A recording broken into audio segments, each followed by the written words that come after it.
उत्तर प्रदेश के मुख्यमंत्री माननीय योगी आदित्यनाथ जी एक तरफ अवैध कब्जे पे बुलडोजर चलाने का काम कर रहे हैं, वहीं दूसरी तरफ सरकारी कर्मचारी सरकारी रोड पे सूत्रों के मुताबिक कब्जा दिलाने का काम कर रहे हैं।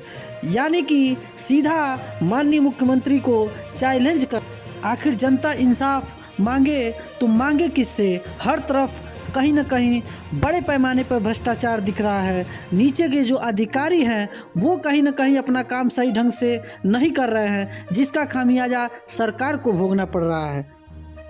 आइए पूरा मामला जानते हैं जयप्रकाश जी से। वो भी अपना जो है दीवार चला चुके हैं, तो हमने जो है कि समाधान दिवस में दिया, उसके पहले एसडीएम को हमने दिया था। तो एसडीएम को जो पहले दिया था उसके पहले नीतीश जी थे लेखपाल, और उसके मामले में भी बहुत सारा लफड़ा किए, वो नहीं खाली कराए बल्कि हाथापाई भी किए थे लेखपाल साहब नीतीश जी। उसके कुछ दिन के बाद हम लोग शांत हो गए। उसके बाद फिर इन्होंने बनाना जब शुरू किया तो फिर समाधान दिवस में दिए, उप जिलाधिकारी शिवम सिंह को दिए। उसके बाद कुछ नहीं हुआ। फिर हम लोग जो है कि मंदिर पर गए, योगी जी माननीय योगी जी से मिले। उन्होंने आदेश जब किया तो जो है एसडीएम साहब आए घर पे, और उन्होंने जो है कि आते ही जो है कि धड़ाधड़ जो है कि शुरू हो गए, मतलब कि तुम कैसे गलत है, आप ऑब्जेक्शन कर रहे हो, गाड़ी आ रही है जा रही है, तुम जो है कि झूठ नहीं दे रहे हो। मैंने कहा साहब हमें गाड़ी वाड़ी आती है तो दिक्कत होती है, और 125 कड़ी का रास्ता है, हमारे सरकारी नक्शा में भी है और खसरा में भी है। तो उन्होंने कहा कि तुम जो है कि तुमको क्या दिक्कत है, उसका जमीन का मैं कहाँ से दोगे? मैंने कहा सर वो जाने, लेकिन मैं जो कह रहे हैं जो 25 कड़ी का रास्ता है सर आप दिला दीजिए।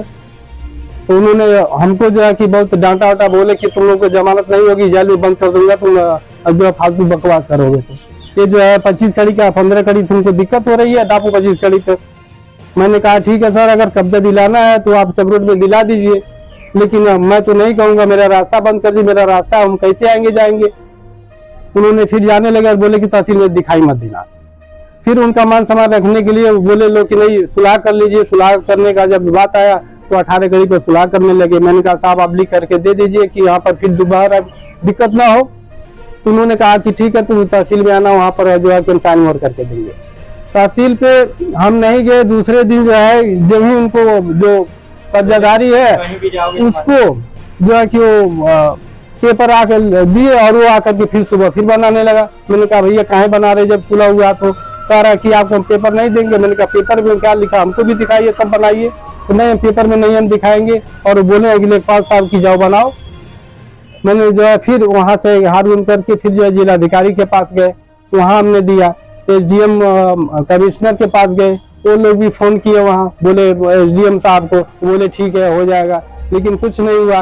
फिर हमने केंद्रीय मानवाधिकार में दिया, लखनऊ राज्य मानवाधिकार को हमने दिया, प्रेषित किया, सारे पेपर मेरे पास मैंने, उसके बावजूद भी जो है कि कोई कार्रवाई नहीं हुई।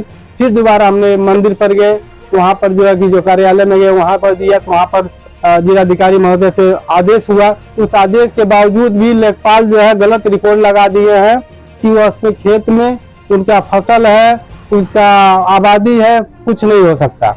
हमने जो खाली जमीन था, जबकि फसल नहीं था, खाली जमीन का मेरे पास फोटो भी हमने निकलवाया उस समय, ये सब है साहब, और उसको जो है हमने पेश किया। फिर उसके बाद कुछ नहीं किए। दोबारा फिर हमने जब मंदिर पे दिया तो वहां से जब आदेश हुआ तो उसके बाद फिर आए नापने के बाद उन्होंने जब चक्रोट सिवान से नापे, सिवान से नापने के बाद आधे चक्रोट में उत्तर से जा करके गिरा, यानी उसके खेत भी और ज्यादा जा रहा था।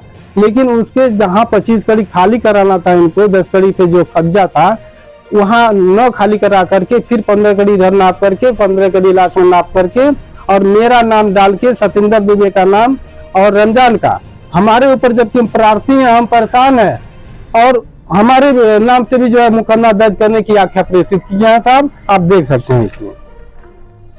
आप इसमें जो आख्या लगाए हैं इसमें